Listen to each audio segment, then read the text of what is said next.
పడేశారు. నడుము ఎన్నుపోసి ఇరిగిపోయింది. నేను పెట్టారు అలాగే నా దగ్గర 7-8 సంవత్సరాలు గడిచిపోయింది. సంక్రాంతి పండుగ వచ్చిందంటే, మహాశివరాత్రి వచ్చిందంటే మా అమ్మ నాన్న పేపా కట్టి గొర్రెపోతులు మేకపోతులు సిద్ధపరిచి బలిచ్చి భయంకరమైన జాతరలాగా నా వయసు కలిగిన పిల్లలు నా కళ్ళ ముందు పరిగెత్తుతుంటే, నా వయసు కలిగిన పిల్లలు ఆడుకుంటుంటే, నా వయసు కలిగిన పిల్లలు పరిగెత్తుతుంటే, నా వయసు కలిగిన పిల్లలు వాళ్ళ తల్లిదండ్రులు భుజాల మీదకి ఎక్కి ఆడుకుంటుంటే పడుకొని నడువంతా మంట వచ్చేసేది, లోపల పెయిన్ ఎవరాకి కలిపి ఎలాగైపోయిందంటే ఎండిపోయిన అస్థి పంజరం లాగా అయిపోయినాయి మంచంలో పడుకొని. ఆ పాలల్లోనో లేకపోతే భోజనంలోనో దాంట్లో కొద్ది పాయజన్ కలిపోయమ్మా. ఈ బాధ నేను పడలేనమ్మా, బతకాలని నాకు లేదమ్మా, నేను చచ్చిపోతాను. అక్షరం ఒక చదువు లేదు. 11 సంవత్సరాలు హాస్పిటల్లో ఉండి బలహీనత పడి ఉండ నాకు చదువేం వస్తుందండి. నన్ను నడిపించి, నన్ను రక్షించి, నన్ను ఈ విధంగా స్వస్థపరిచి నన్ను వదిలేసి వెళ్ళిపోతావు ప్రభు అని గట్టిగా బిక్కరగా కేకలేసి ఏడవటం మొదలుపెట్టారు. ఆ రాత్రి దేవుడు చేసినటువంటి అద్భుతమైన కార్యాన్ని చూసినటువంటి వాళ్ళు అనేకులు, వాళ్ళలో 166 మంది మారు మనసు పొందారండి.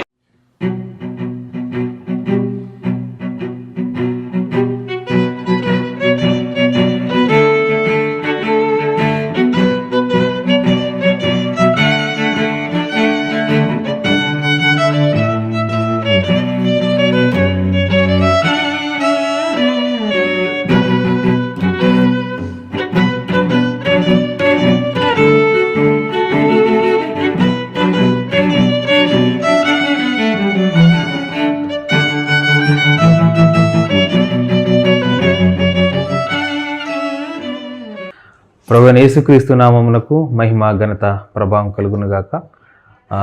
మీరందరూ బాగుండాలని మేము ప్రార్థిస్తున్నామండి. అయితే మరి మనతో ఉన్నటువంటి సేవకులు బిఎస్ రాజు గారు, వారు ప్రస్తుతం కృష్ణా జిల్లా జీకొండూరు ఆ పరిసర ప్రాంతాల్లో చెరువు మాధవరం అనే ఒక గ్రామంలో వారు సేవ చేస్తూ ఉన్నారు. అలాగే కంకిపాడు దగ్గర ఉన్నటువంటి దొడ్డపాడు అనే గ్రామంలో కూడా వారు సేవ చేస్తూ ఉన్నారు.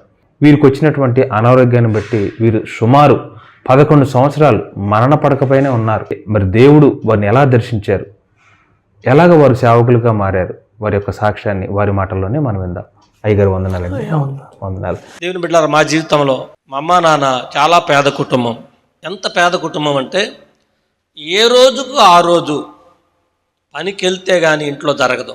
దానికి తోడు మా నాన్నగారు బాగా డ్రింకరు. మాది తెలంగాణ, ఖమ్మం జిల్లా. మాది బాగా ఖమ్మం జిల్లా కూసుమంచి మండలం పక్కన గట్టిసింగారం గ్రామం, చిన్న పల్లెటూరు.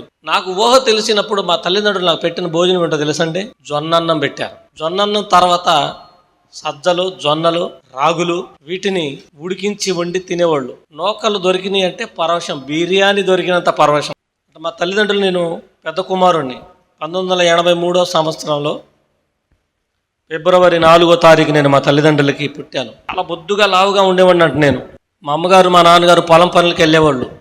ఇంటి దగ్గర పిల్లోడు, నేను సంవత్సరం పిల్లోడుగా ఉన్నప్పుడు మా ఇంటి దగ్గర చిన్నపిల్లలు ఉంటారు. ఇక్కడ ముందు కూర్చున్న పిల్లల వయసు చిన్నపిల్లలు ఉన్నారు కదా, 7th class 8th class 10th క్లాస్లో పిల్లలు, చిన్నపిల్లలు ఇంటికాడ ఉండేవాళ్ళకి మా అమ్మగారు పిల్లల్ని అప్పచెప్పి నన్ను పొలం పనికి వెళ్ళేది. పనికి వెళ్ళి మధ్యాహ్నం పూట వచ్చి పాలు తాగిచ్చి కాసేపు నన్ను ఆడిచ్చి మళ్ళీ వాళ్ళకి అప్పచెప్పి మళ్ళీ పొలం పనికి వెళ్ళిపోయేది. ఆ దినచర్య జరుగుతుండగా తెలంగాణలో మా ఊరిలో మా ఇంటి ముందు అంతా రాళ్ల ప్రదేశం. అది అక్కడ బోర్లు పడవ ఇక్కడ పడినట్టు. ఇక్కడ ఇల్లు కట్టాలంటే ఆగరలు తీస్తాం, ఇక్కడ ఆగరలు కూడా పడవ. అక్కడ 2 అడుగులు గొయ్యి తీస్తే మొత్తం రాయే కింద. ఆ ఇంటి ముందు అన్ని రాళ్ళు ఉండేవి. ఆ రాళ్ల మీద పిల్లలు ఆడతా పాడతా, మరి ఏం జరిగిందో నాకు తెలియదు, చిన్నపిల్లని కదా, ఆ ఎత్తి పడేశారు. నడుము ఎన్నుపోసి ఇరిగిపోయింది. ఎముక ఇట్లా ఉండే ఎముక స్టడీగా ఇరిగిపోయి ఇట్టెక్కేసింది. అది మాకు తెలియదు. పైన చర్మం బాగుంది, లోపల ఎముక ఇరిగిపోయిన సంగతి మాకు తెలియదు. నేను చిన్నపిల్లోడిని. ఎక్కడ పడుకోబెడితే అక్కడ, బోర్ల పడుకోబెడితే బోర్లే పడి ఉంటున్నా, కదిలిక లేదు. ఎందుకని ఏమి ఇరిగిపోయింది? ఎటు కదిలినా పెయిన్ వస్తుంది, తట్టుకోలేక భయంకరంగా ఏడుస్తున్నా. మరి ఇటు తిరిగి పడుకోబెడితే ఇట్టాగే పడి ఉంటున్నా, మళ్ళీ ఇటు తిరగటాక లేదు. కాళ్ళు ఆడుతున్నాయి, చేతులు ఆడుతున్నాయి, కానీ నడువులో కదలిక లేదు. చాలా భయంకరమైన దుఃఖం, బాగా ఏడుస్తున్నాను నేను. వాళ్ళకి అర్థం కావట్లేదు అనుకుంటా. వాళ్ళకి అర్థం కాక ఏం లేదు, దెబ్బ ఏం లేదు, ఏం లేదు, బాగానే ఉన్నాడు, పాలు తాగితే కూడా తాగట్లేదు, ఏడుస్తున్నాడు, ఏమైంది అని చెప్పి పిల్లల్ని ఏమడుగుతారు? దెబ్బలు కనబడితే కదా అడిగేదాళ్ళు. ఒంటి మీద దెబ్బలు కనబడితే ఏమైంది, పడేశారా, కొట్టారా, తిట్టారా, అది ఏమైందని అడుగుతారు. అసలు ఏం కనబడకుండా ఏమడుగుతారు? ఏం అడగరు కదా. ఎవరి మీద ఏమనటానికి, నిందలేయటానికి ఏమంటాక అవకాశం లేదు. అలా తరుణంలో రోజు ఏడుస్తున్నాడు, బాధ తట్టుకోలేకపోతున్నాడు, పడుకోవట్లేదు, నిద్రపోవట్లేదు. రాత్రి పగలో నేను ఏడుస్తాం వలన వాళ్ళకి పడుకోవటం నిద్ర లేదు. చివరాఖరికి మా అమ్మ నాన్నకి ఏమర్థమైందంటే, మా అమ్మ నాన్న ఎంత అజ్ఞానం అంటే, మా అబ్బాయికి ఏదో గాలి పట్టేసి ఉంటుంది, అది లోపల ఉండి ఏడిపిస్తుంది, అందుకే నిద్రపోవట్లేదు, పాలు తాగట్లేదు, ఆహారం తినట్లేదు. అలా జరుగుతున్న తరుణంలో ప్రియులారా వాళ్ళకి ఏం అర్థం కాక ఆ చెప్పులు తిప్పటం, నా మీద ఒకటోసారి రెండోసారి చెప్పులు తిప్పటం, ఆ చీపులు తిప్పటం, ఆ ఉప్పు ఎండిమిరపకాయలు ఏమండి అవన్నీ కలిపి ఇట్టిట తిప్పి పొయ్యిలో పడేయటం. అది టుప్పు అంటేనే అబ్బో ఎంత దిష్టి తగిలిందో మా అబ్బాయికి అంటాం. ఏమండి ఉప్పు నిప్పుల్లో పడేస్తే టిప్పు అనకు ఏమంటుంది చెప్పండి. అక్కడ చేయటం, ఇంకా రకరకాలుగా వాళ్ళ ప్రయత్నాలన్నీ చేసి అయినా అసలు మార్పు లేదు, కదలట్లేదు, ఏడుస్తున్నాడు, ఏడుపు ఆగట్లేదు, ఏడు చచ్చిపోతాడని భయం వేసి చివరాఖరికి ఈ ఇంటి పక్కన వాళ్ళు ఒకటి తగిలిచ్చారు. ఏమన్నట్టు ఇగో మీ అబ్బాయికి ఎవరో బాగా చేతబడి తీసి, ఇక మా అమ్మ నాన్నోళ్ళు అన్నాడు. అప్పటికి సంవత్సరం జరిగిపోయింది, అటు ఇటు తిప్పారు, చేశారు. ఇప్పుడు చేతబడి దగ్గర తీసుకెళ్లారు. మళ్ళీ అక్కడ ఎవరో చేస్తున్నాడు, ఇక్కడ ఎవడో వైద్యం ఉన్నాడు, అక్కడ ఎవడో భూత వైద్యం ఉన్నాడు అని అక్కడ అన్నీ తిప్పారు, ప్రయోజనం లేదు. దేవుని బిడ్డారు అలాగే నా దగ్గర 7-8 సంవత్సరాలు గడిచిపోయింది. చెయ్యని పూజలు లేవు, చెయ్యని నోములు లేవు, మొక్కని దేవుడు లేదు, భయంకరమైన విగ్రహారాధన. సంక్రాంతి పండుగ వచ్చిందంటే, మహాశివరాత్రి వచ్చిందంటే మా అమ్మా నాన్న పేపా కట్టి గొర్రెపోతులు మేకపోతులు సిద్ధపరిచి బలిచ్చి భయంకరమైన జాతరలాగా మరి బ్యాండ్ మేళం పెట్టి భయంకరంగా చేసేవాళ్ళు. అంత భయంకరమైన విగ్రహారాధన. నా కొరకు వాళ్ళు తిరగని గుళ్ళు లేవు, మొక్కని గుళ్ళు లేవు, ఎక్కడికి వెళ్తే అక్కడ గుండ్లు కొట్టుకొని వచ్చేసారు, కానీ నా జీవితంలో మార్పు లేదు. భయంకరమైన బాధ. నాకు ఊహొస్తుంది, నా వయసు కలిగిన పిల్లలు నా కళ్ళ ముందు పరిగెత్తుతుంటే, నా వయసు కలిగిన పిల్లలు ఆడుకుంటుంటే, నా వయసు కలిగిన పిల్లలు పరిగెత్తుతుంటే, నా వయసు కలిగిన పిల్లలు వాళ్ళ తల్లిదండ్రులు భుజాల మీదకి ఎక్కి ఆడుకుంటుంటే, దేవుని బిడ్డలారా 8, 7, 9, 10 సంవత్సరాల వయసులో మంచం మీద పడుకొని ఆ పిల్లలు వాళ్ళ తల్లిదండ్రులతో ఆడుచుకుంటుంటే, ఎవరు లేనప్పుడు నేను నా తల్లిదండ్రులతో బాగుంటే అలాగే ఉండేవాడిని కదా అని 4 గోడల మధ్యలో బతికి ఉండే శవంలాగా మంచం మీద పడుకొని దివారాత్రులు ఏడుస్తూ నా జీవితాన్ని గడిపాను. పడుకొని నడువంతా మంట వచ్చేసేది, లోపల పెయిను, భయంకరమైన బాధ. చిన్నపిల్లలు పరిగెత్తుకెళ్ళి కొట్టుకెళ్ళి ఏదైనా సరుకులు తీసుకొచ్చి తల్లిదండ్రులకు ఇస్తుంటే నా కళ్ళలో నుంచి కన్నీళ్ళు తిరిగాయి. అయ్యో నేను బాగుంటే నేను పరిగెత్తగలిగి నా కాళ్ళు చేతులు బాగానే ఉండి నడవలేకపోతున్నాను, అసలు నాకేమైపోయింది, నాకేం అర్థం కాని పరిస్థితి, నేను బాగుంటే నేను కూడా నా తల్లిదండ్రులు అలాగే తెచ్చిచ్చేవాడిని కదా అని చెప్పుకోలేనటువంటి వేదన, దుఃఖం, కలవరం. ముందు జీవితం ఏం జరుగుతుందో తెలీదు.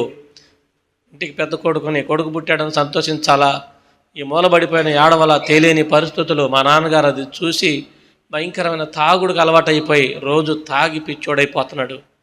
మా అమ్మగారు ఏం చెప్పుకోలేక నా ముందున్నప్పుడు నీకేమో వదిలే అని చెప్పేది, నేను పడుకున్నప్పుడు నా పాదాల దగ్గర కూర్చొని రాత్రులు పగలు ఏడుస్తూ ఉండేది. ప్రియులారా, నేను చెప్తున్నాను, అలాంటి బాధ ఏ పగస్తుడు కూడా రాకూడదు, అలాంటి బాధ ఎవరికి రాకూడదు, అలాంటి వేదన ఎవరికి రాకూడదు, అలాంటి పరిస్థితి ఎవరికి రాకూడదు అని అనుకునేవాడిని. మంచం మీద పడుకొని నడువులో ఆ ఎముకలో పెయిన్ వచ్చి నరాలు జిమ్మును లాగుతూ ఉంటే అలాగే పడేస్తే అలా పడుకొని ఈ పంత పుండైపోయి వెనకాల తోలు ఊడిపోయి భయంకరంగా మంట పుడుతూ ఉండేది. ఆ చీముకి ఆ నెత్తురికి చీమలు వచ్చి కుట్టేవి. ఒక్కొక్క రాత్రులు భయంకరంగా ఏడ్చేవాడిని. ఒకరోజు తెల్లారే మా అమ్మని అడిగాను, అమ్మ నేను బతకలేను, నన్ను చంపేయండి అని అడిగాను. మరి నా వల్ల కావట్లేదు, భయంకరమైన పెయిన్ వస్తుంది. నేను చెప్పినప్పుడల్లా అమ్మ బాగా నలిగిపోతుంది. అనేక రకాల హాస్పిటల్ తీసుకెళ్ళాలనే ఆలోచన కూడా వాళ్ళకి రాలేదు. చూడండి ఎంత అజ్ఞానంలో ఉన్నారు. అన్ని సంవత్సరాలు అయినా అయ్యో నా కొడుకు ఏమైపోయింది, హాస్పిటల్ తీసుకెళ్దామని ఆలోచన రాలేదు, తీసుకెళ్ళమని ఎవరు చెప్పలేదు. అలాంటి పరిస్థితుల్లో ఒక పెద్ద తల్లిగారు, ఒక అనుభవం కలిగిన పెద్ద ఆవిడే పిల్లోడిని హాస్పిటల్ తీసుకెళ్ళండి మీరు ముందని చెప్పి గద్దించినప్పుడు హాస్పిటల్ తీసుకెళ్తే ప్రియులారా, హాస్పిటల్లో డాక్టర్ గారి దగ్గర ఎక్స్రే తెప్పిస్తానికి కూడా ఆర్థికంగా లేని కుటుంబం.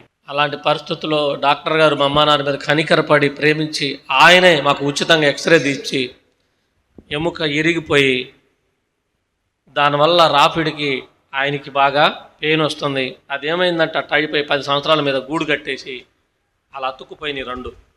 చాలా భయంకరమైన బాధ. దాన్ని ఇప్పుడు ఆపరేషన్ చేయాలంటే మళ్ళీ గూడు కట్టిందాన్ని ఏం చేయాలి, సపరేట్ చేయాలి. సపరేట్ చేసి ముందు కట్ట ఉన్నదాన్ని వెనకలాగి సెట్ చేసి దాన్ని చేసి ట్రీట్మెంట్ చేసే లోపు మీ అబ్బాయి బతుకుతాడో చస్తాడో తెలీదు. మేమైతే గ్యారెంటీ ఇవ్వలేము.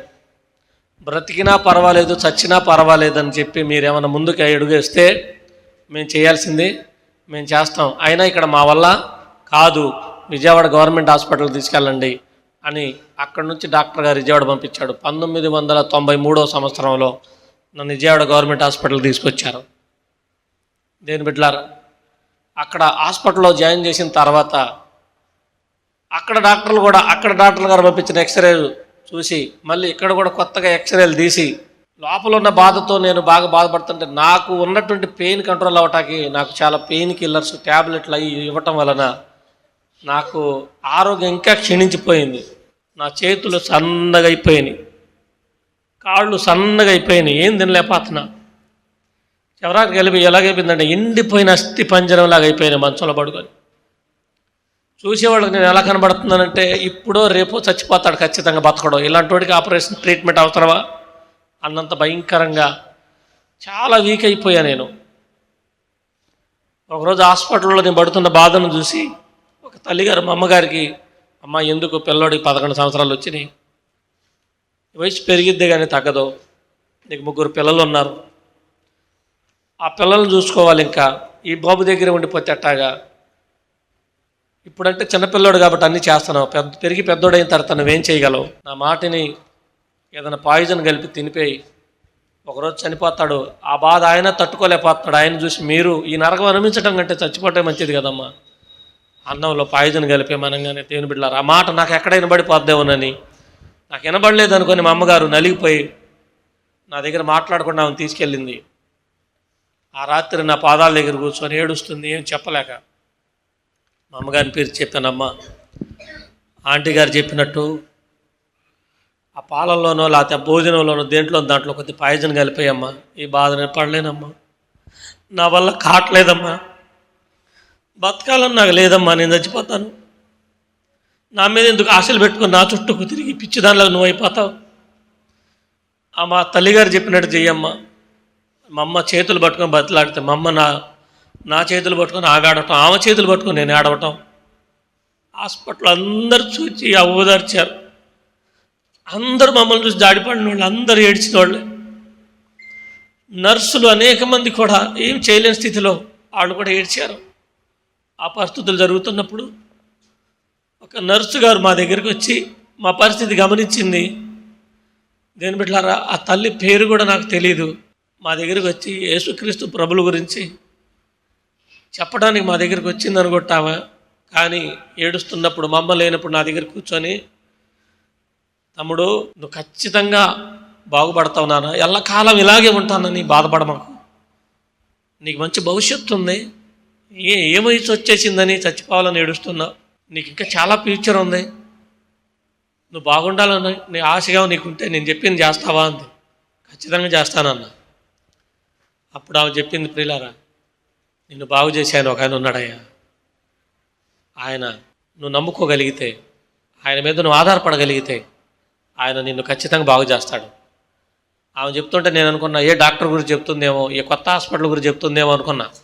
చివరికి ఆయన ఏమి చెప్పిందంటే, డాక్టర్ల కంటే పరమవైద్యుడు ఆయనకు అసాధ్యమైందే లేదు, ఆయన పేరు యేసుక్రీస్తు ప్రభు, ఆయన నమ్ముకో అన్న. అప్పుడు చెప్పింది ఆయన, యేసు ప్రభు దేవుడయ్యా, ఆయన నమ్ముకో, ఖచ్చితంగా దేవుడికి నీ దగ్గరికి వచ్చి నీతో మాట్లాడి బాగు చేస్తాడు, నువ్వు నమ్ము. నేను ఎంతోమంది సువార్త చెప్పాను, ఎంతోమంది నమ్మారు, ఎంతోమంది మారారు, నువ్వు నమ్మగలిగితే ఖచ్చితంగా నీ జీవితంలో దేవుడు కార్యం చేస్తాడయ్యా అని యేసు ప్రభుని గురించి నాకు చెప్పిందండి. అప్పటి వరకు యేసు ప్రభు పేరు నాకు తెలియదు, యేసు ప్రభు ఎవరో నాకు తెలియదు, యేసు ప్రభు దేవుడని నాకు తెలియదు, మా అమ్మా నాన్నకు తెలియదు, ఎవరికి తెలియదు. అలాంటి పరిస్థితుల్లో ఆమె చెప్పినప్పుడు ఒక మాట చెప్పా, అమ్మ మా ఇంటి నిండా దేవుళ్ళు ఉన్నారు, మా ఇంటి నిండా దేవతలు ఉన్నారు, వాళ్ళు ఎవరూ చేయలేనిది యేసు ప్రభు చేస్తాడా, వాళ్ళు ఎవరూ లేపలేనిది ఆయన ఒకడే లేపేస్తాడా అని ఆమెను అడిగా నేను. లేదు నాన్న, యేసు ప్రభు నిజమైన దేవుడు అని యేసు ప్రభుని గురించి నాకు సువార్త చెప్పినప్పుడు ఆమె చెబుతున్న మాటలకి నాకు ఆశ కలుగుతుంది. నిజమే, అంత గొప్ప దేవుడు కాబట్టి ప్రత్యేకంగా అంతసేపు చెప్పాల్సిన అవసరం ఉంది నాకు అని ఒక ఒక పక్క ఆశ కలుగుతుంది. అప్పుడు నేను చెప్పాను, మరి మాకున్నారు దేవుళ్ళు అందరూ, మరి ఏం చేయాలక్క అన్న. అప్పుడు ఆమె అంది, నీకు అవన్నీ వద్దు నాయనా, నువ్వు బాగుపడాలంటే ఆ ప్రభుని నమ్ముకో, నువ్వు ఆయనతో మాట్లాడు, తర్వాత ఏం జరిగిద్దో ఆయన చూసుకుంటాడు అని ప్రభుని గురించి బలపరిచింది.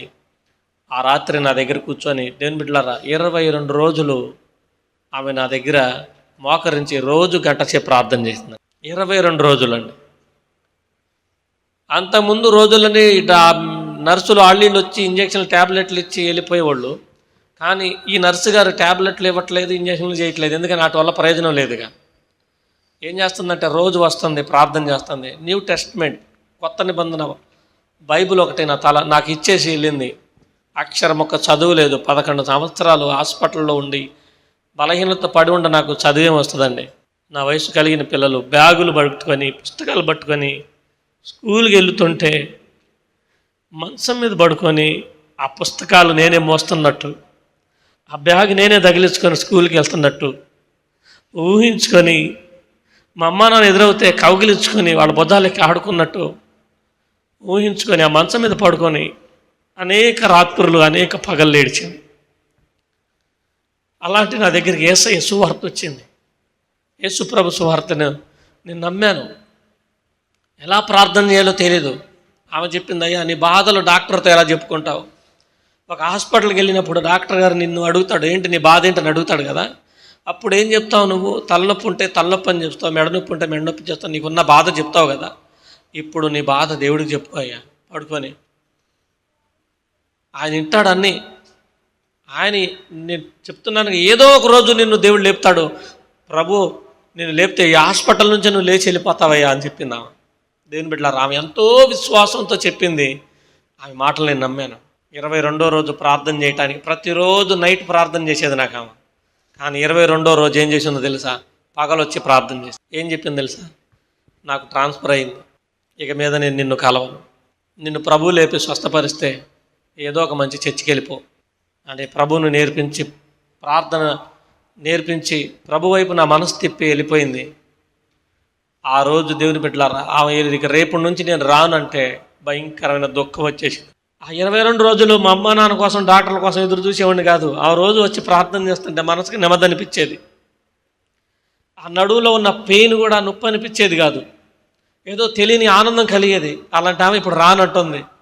ప్రతిరోజు ఆమె కోసం ఎతికిన కనులు ఆమె రాననేసరికి కళ్ళతో నిండా నీళ్లతో నిండిపోయి చెప్పలేనంత బాధ నా గుండెలో బరువు ఎక్కువైపోయింది. ఆ రోజు రాత్రి ఏడుస్తూ 12 గంటల దాకా నేను నిద్రపోలేదు. అసలు నిద్రే పోను నేను ఏ రోజు. ఎందుకంటే నిద్ర పట్టదా పెయిన్తో. ఒక్కోసార్లు మొక్క మీద ముసుగేసుకొని పగలంతా ఎవరన్నా చూస్తారని దుప్పటి ముసుగేసుకొని ఏడిచేవాడిని. రాత్రి అందరు పడుకున్న తర్వాత నిద్ర పట్టక కళ్ళు తెరుచుకొని ఏడుస్తా పడుకునేవాడిని. ఆమె ఎప్పుడైతే రానందో ఆ రాత్రి అంతా కలవరంతో 12 దాటిన తర్వాత, 1 గంట దాటిన తర్వాత, అందరు పడుకున్న తర్వాత నా మనసు యేసు ప్రభుతో మాట్లాడుతుంది. ప్రభువా, నన్ను కన్న తల్లిదండ్రులు నన్ను చూస్తున్నారు కానీ ఏం చేయలేని పరిస్థితి. నన్ను చూసి వాళ్ళు కూడా మానసికంగా నలిగిపోతున్నారు. వాళ్ళు సరైన ఆహారం తినట్లేదు, వాళ్ళకి ఆరోగ్యం పాడైపోతుంది. నేను బాగుపడతానో లేదో అని కలవరంతో ఏం చేయాలో దిక్కుతోచని పరిస్థితి. నా పరిస్థితి నాకే అర్థం కాని పరిస్థితి. రోజు ప్రార్థన చేసే తల్లి, నీవెవరో తెలియదు నన్ను పరిచయం చేసింది. ఈ రోజు నుంచి నేను రావట్లేదని నన్ను విడిచిపెట్టి వెళ్ళిపోయింది. ప్రభువా, నువ్వు కూడా నన్ను వదిలేసి వెళ్ళిపోతావా? నువ్వు గొప్ప దేవుడు అని, నిజమైన దేవుడు అని, నీవు తప్ప ఎవరో ఈ భూలోకంలో ఎవరిని బాగు చేయలేరని, నువ్వు నన్ను నడిపిస్తావని, నన్ను బాగు చేస్తావని, నన్ను ఎంతగానో నీ ప్రేమను గురించి సువార్త చెప్పి నన్ను బలపరిచిన ఆమె రావట్లేదు ప్రభువా. మరి ఈ రోజు నుంచి నా దగ్గరికి ఎవరు వస్తారు ప్రభా? రేపటి నుంచి నువ్వే నా దగ్గరికి వస్తావా? నన్ను బతికిస్తావా? ఏంటి ప్రభా అని ప్రభుతో మాట్లాడుతున్నా. మంచిగా మాట్లాడుతుండగానే మళ్ళీ నాలో అవిశ్వాసం మొదలైంది. ఏంటో తెలుసా? ఏదో నా పిచ్చి కానీ ఆమె ఏదో నన్ను ప్రేమించి నా బాధను చూసి ఓదార్చడం చెప్పింది. దేవుడే ఉంటే ఇన్ని రోజుల్లో ఏదో ఒక దేవుడు నాకు కనబడేవాడు కదా. ఇన్ని 22 రోజుల నుంచి ప్రార్థన చేస్తున్నావా? ఏ రోజు దేవుడు నాతో మాట్లాడినట్లేదు. ఏదో నా భ్రమ కాకపోతే ఇంకా నేనేదో బతకాలి, ఏదో సాధించాలని చెప్పి ఏదో ఉందలేని అనుకుని ఆశపడుతున్నానని ఆ రాత్రి నేను చనిపోవాలని ప్రేరేపించబడ్డా. తెల్లవారేసరికి నేను బతికి ఉండకూడదు, చనిపోవాలి, ఏదో ఒక రకంగా చనిపోవాలి. నా తల కింద స్విచ్ బోర్డు ఉంది, కరెంట్ పడుకున్న మంచం దగ్గరలోనే. ఆ కరెంట్లో ఏలు పెట్టాను చచ్చిపోవాలి, లేకపోతే ఏదో ఒక రకంగా ఊపిరి బిగబట్టుకున్నాను చచ్చిపోవాలి. ఈ మంచం మీద ఏదో ఒక రకంగా పడుకుని చచ్చిపోవాలి. ఎందుకంటే నడువు సహకరించట్లేదు, నిలబడే ఓపిక లేదు, కూర్చునే ఓపిక లేదు. 11 సంవత్సరాలు మంచానికి అంకితం అయిపోయానండి. కాళ్ళు చేతులు ఆడుతున్నాయి కానీ నడువులో బడం లేక బతికి ఉండి డెడ్ బాడీ లాగా మంచానికి అంకితం అయిపోయాను. అలాంటి పరిస్థితుల్లో తెల్లవారుతూ ఉంది, భయంకరంగా ఏడుస్తున్నా, బాధపడుతున్నా. అందరు పడుకున్నారు. హాస్పిటల్ డోర్లు వేసినట్టే ఉన్నాయండి. విజయవాడలో తుమ్మలపల్లి కళాక్షేత్రం దగ్గర పాత గవర్నమెంట్ హాస్పిటల్లో. ఆ హాస్పిటల్లో జనరల్ వార్డు అనేది 400 మంది పేషెంట్లు ఉండేవాళ్ళు. ఆ 400 మంది పేషెంట్లు ఒక మూల నా బెడ్. నేను చూస్తూ ఉండగానే వేసిన తలుపులు వేసినట్టే ఉన్నాయి. అకస్మాత్తుగా ఒక వెలుగు, ఒక వ్యక్తి మంచి మెరుపుతో తెల్లటి వస్త్రాలతో ఆయన ఆ తలుపుల మధ్యలో నుంచి అదృశ్య స్వరూపి, ఆత్మస్వరూపి అయిన దేవుడు ఆ తలుపుల మధ్యలో నుంచి ప్రత్యక్షమే ఆ లోపలికి వచ్చేస్తున్నాడు. ఆయన వేసిన తలుపులు వేసినట్టే ఉన్నాయి. నేను ఆశ్చర్యపోతున్నా, ఏంటి తలుపు తీయకుండా, ఎవరైనా తలుపు తీయకుండానే వచ్చేస్తున్నాడు, ఇలా కూడా రావచ్చా? మరి అలాగైతే తలుపులు తీసి ఎందుకు వస్తున్నారని ఒక అవగాహన కలుగుతుంది నాకు. అక్కడ ఆలోచన, ఆశ్చర్యం కలుగుతుంది. అప్పుడు దాకా దుఃఖంతో వేదంతో ఉన్నాడు, ఒక్కసారిగా నా మనసు అంతా ఆయన వైపు తిరిగిపోయి, ఏంటి ఇలా వస్తున్నాడని తలుపు కూడా తీయకుండా అని అట్లా ఆశ్చర్యపోయి చూస్తుండగా దేవుని బిడ్డలారా, ఆ యొక్క ఆత్మస్వరూపి అయిన దేవుడు ప్రత్యక్షమైనటువంటి ఆయన డైరెక్ట్గా నా దగ్గరికే వచ్చి నేను పడుకున్న బెడ్ దగ్గరికే వచ్చి నిలబడ్డాడు. ఆయన, నేను ఆయనతో మాట్లాడుతున్నాను, అయ్యా నువ్వు ఎవరి కోసం వచ్చావు అంటే ఆయన అన్నాడు, నేను నీ కోసమే వచ్చాను. నాకంత జ్ఞానం లేదు కండి.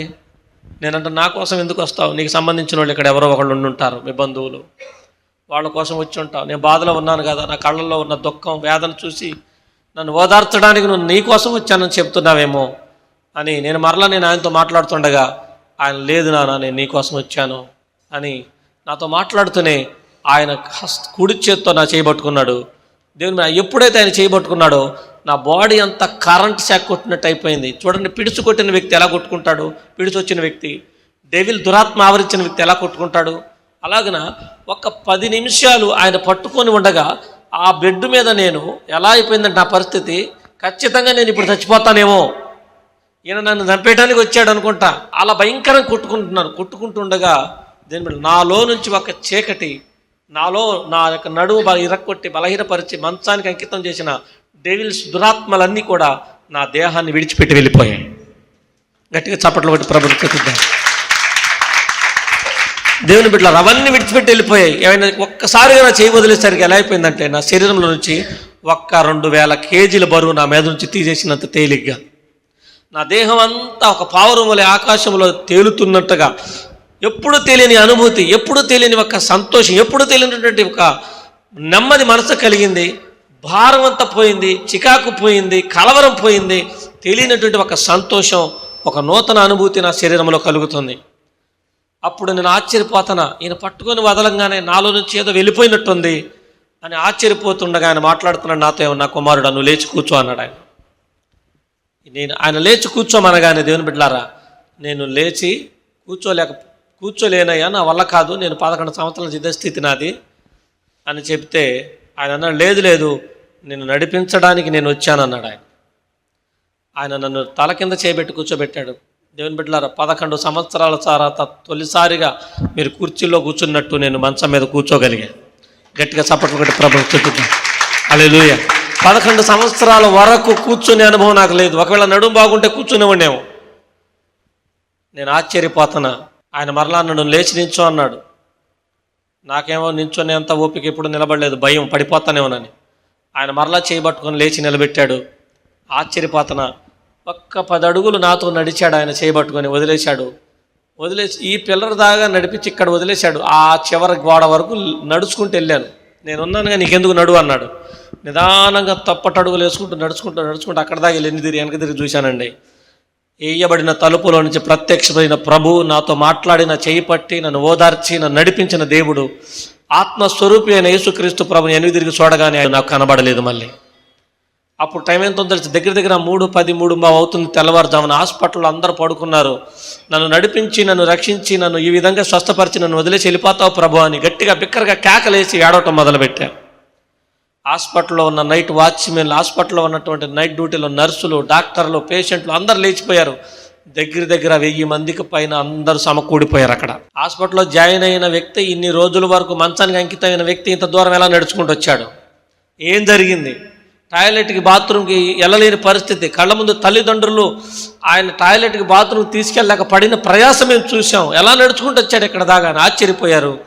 ఆ రాత్రి దేవుని బిడ్డలారా, ఒక డాక్టర్ గారు నా దగ్గరికి వచ్చి ఆ ప్రజలందరూ చూస్తూ ఉండగా ఇక్కడ దాకా ఎలా రాగలిగావు నువ్వు అని అడిగినప్పుడు నేను చెప్పాను, యేసు ప్రభు నన్ను దర్శించాడు, ఆ వెలుగు నన్ను తాకింది, ప్రభు నాతో మాట్లాడాడు, ఆయన వచ్చి నన్ను లేపాడు, బాగు చేశాడు, నువ్వు నడువు నేనున్నాను నీకెందుకు అన్నాడు. నేను నడుచుకుంటూ ముందుకెళ్తే వెనక్కి తిరిగి చూస్తే నన్ను రక్షించిన యేసయ్య, నాకు మరలా నూతన జీవాన్ని ఇచ్చిన తండ్రి, నడక నేర్పిన యేసు ప్రభు నాకు కనబడకుండా అదృశ్యమైపోయాడంటే హాస్పిటల్ అంతా ప్రభావితం అయిపోయింది. ప్రియులారా, దేవుని బిడ్డలారా, ఆ రాత్రి దేవుడు చేసినటువంటి అద్భుతమైన కార్యాన్ని చూసినటువంటి వాళ్ళు అనేకులు, వాళ్ళలో 166 మంది మారు మనసు పొందారండి. గట్టిగా చెప్పటువంటి ప్రభుత్వం చూపిద్దాం. 166 మంది మారు మనసు పొందారు. దేవుని బిడ్డలారా, నేను హాస్పిటల్ నుంచి డిశ్చార్జ్ అయ్యి ఇంటికి వచ్చే రోజు హాస్పిటల్లో ఒక వ్యక్తి, ఒక పాస్టర్ గారు సువార్త ప్రకటించడానికి వచ్చాడు. ఏ ఊరో నాకు తెలియదు, ఆయన పేరు నాకు తెలియదు. ఆయన్ని పిలిపించి డ్రమ్ములో నీళ్లు పట్టించి 166 మంది బాప్తిసం పొందారు. ఈ మిరాకిల్ ఎక్కడ జరిగిందో తెలుసా? విజయవాడ గవర్నమెంట్ హాస్పిటల్లో. దేవుని బిడ్డ, అవన్నీ ఆధారాలతో, ఎవిడెన్స్తో సహా చూపించడానికి నేను ఏం సిద్ధపరచుకోలేకపోయాను. అంత జ్ఞానం లేదు. ఖచ్చితంగా దేవుని బిడ్డలారా, దేవుడు చేసే కార్యాలు కంటికి కనబడవు. ఆ రోజు హాస్పిటల్లో తీర్మానం తీసుకున్నా, ప్రభువా, జీవితమే లేని నా జీవితాన్ని చిగురింపజేసావు తండ్రి. నేను ఎక్కడ ఉన్నా, ఏ ఊరిలో ఉన్నా, ఏ స్థితిలో ఉన్నా నన్ను యేసయ్య బతికిచ్చాడని చెప్తాను ప్రభువా. ఎందుకంటే చదువు లేదు, నేను అదొకటే చెప్పగలను. ఎవరు బతికించారని?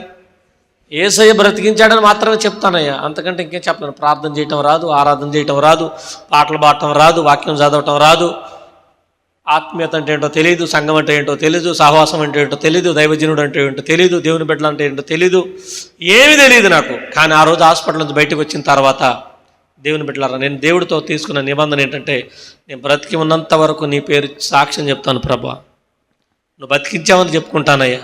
నీవే లేకపోతే నేనేమయ్యుందునో, నీవే రాకపోతే నా బ్రతుకేమవునో, నిలువ నీడలేని వాడనై ఆదరణ లేని వేళలో, నిలువ నీడలేని వాడనై ఆదరణ లేని వేళలో, బ్రతుకంత భారమై ఒంటరైన వేళలో నేనున్నానన్నావు, చేయి పట్టి నడిపావు, నేనున్నానన్నావు, చేయి పట్టి నడిపావు, నీవే లేకపోతే నేనేమయ్యుందునో, నీవే రాకపోతే నా బ్రతుకేమవునో. ఒక్కొక్కసారి నేను నడుస్తున్నప్పుడు కొంతమంది ఏమంటారు తెలుసా? ఇట్ట నడుస్తున్నాడు, అట్ట నడుస్తున్నాడు, నా నడకలో లోపాలు ఎతికే వాళ్ళు ఉన్నారు. కానీ నా మనసు ఏమి ఎతుకుతుందో తెలుసా? 11 సంవత్సరాలు పడిపోయిన స్థితిని గుర్తు చేస్తాను. 11 సంవత్సరాలు అనుభవించిన నరకాన్ని గుర్తు చేస్తాను. ఎంతమంది ఎంత మానసికంగా బాధ పెట్టినా నా కనులు ప్రభు వైపు చూస్తే ఏం చెప్తుందో తెలుసా? నీవే లేకపోతే ఇలా కూడా నడవలేను కదా ప్రభువా, నువ్వే లేకపోతే ఇలా కూడా నేను నడవలేను కదయ్యా, నేను ఇలా నడుస్తున్నానన్నా, అలా నడుస్తున్నానన్నా, అందులో నువ్వు ఉన్నావు యేసయ్యా. హల్లెలూయా. దేవుని బిడ్డలారా, అద్భుతంగా ప్రభు నన్ను స్వస్థపరిచాడు. అందరికీ వందనాలు. నా పేరు లక్ష్మి, మా ఆయన పేరు చంద్రము. మా బాబు మాకు పెద్ద ఇంటికి పెద్ద కుమారుడు. అయితే ఆయనకి మేము చాలా పేద కుటుంబం. నేను పనికి వెళ్ళేటప్పుడు పిల్లలకి ఇచ్చి వెళ్ళాను. వెళ్తే మరి నేను వచ్చాక బాబు ఏడుస్తున్నాడు. మధ్యాహ్నం పాలు ఇవ్వటానికి వచ్చినప్పుడు ఏడుస్తున్నాడు. ఏంటో అనుకోలేదు మేము. అట్లాగా మళ్ళీ మంచంలో పడుకోబెడుతుంటే కూడా ఏడుస్తున్నాడు. ఏంటో అర్థం కాలేదు. వాళ్ళు పడేసిన వాళ్ళు కూడా మాకు పడేసామని చెప్పలేదు. అట్లాగా ఏడుస్తుంటే రోజు అట్లాగానే మంచంలోనే ఉంచుతున్నాం, ఏమీ తెలియని స్థితిలో. ఆయన్ని ఎక్కడికి తీసుకెళ్ళలేదు. ఎక్కడైనా చేదబడిలోని ఆ మంత్రగట్లని అట్ట తిప్పాము తెలియక. తిప్పితే కూడా ఏమవ్వలేదు. అట్లాగనే ఇక ఆయనకు వయసు పెరుగుతుంది, ఇంకా పెద్దోడైపోతుండు. మేమేం చేయాలో తెలియని తోస్తులో టైంలోనే ఖమ్మం తీసుకెళ్ళాము. ఖమ్మం తీసుకెళ్తే హాస్పిటల్లో డాక్టరు ఎక్స్రే తీసి నడుము విరిగిపోయిందని చెప్పారు. ఇంకా అసలే మేము అక్కడ ఏం చేయాలో తెలియలేదు. హాస్పిటల్లో ఆడ నుంచి విజయవాడ పంపించారు గవర్నమెంట్ హాస్పిటల్కి. గవర్నమెంట్ హాస్పిటల్లో పంపించినప్పుడు హాస్పిటల్లోనే ఉండిపోయాం మేము చానాళ్ళు. అక్కడ ఒక ఆమె నర్సు మాకు సువార్త చెప్పింది, దేవుణ్ణి నమ్ముకోండి అని. దేవుణ్ణి నమ్ముకోమని చెప్పినప్పుడు మేము దేవుణ్ణి ప్రార్థించాము. నువ్వు బాగా చేస్తే నా బిడ్డని మీకు దేవుడికి సమర్పిస్తానని చెప్పాను. అప్పుడు ఆమె ప్రార్థన చేసి చెప్పినాక మేము ప్రార్థన చేసుకున్నాక తెల్లారుజామున నా కొడుకుకి దేవుడు స్వస్థపరిచాడు. ఇంకా అప్పటి నుంచి మేము దేవుళ్ళు అందరం ఉండాము, మా కుటుంబం అంతా దేవుళ్ళలోనే ఉండాము. బాబు సేవ చేస్తున్నాడు. ఈ సాక్ష్యం దేవుడు దీవించును గాక. సారెపైన పోయబడిన జిగట మన్నునయ్యా, సరి అయిన పాత్రగా నన్ను చేయుమయ్యా. సారెపైన పోయబడిన జిగట మన్నునయ్యా, సరి అయిన పాత్రగా నన్ను చేయుమయ్యా. యేసయ్యా నా యేసయ్యా, యేసయ్యా నా యేసయ్యా, నీ సాక్షిగానే జీవింతునయ్యా, నీ సాక్షిగానే జీవింతునయ్యా. సారెపైన పోయబడిన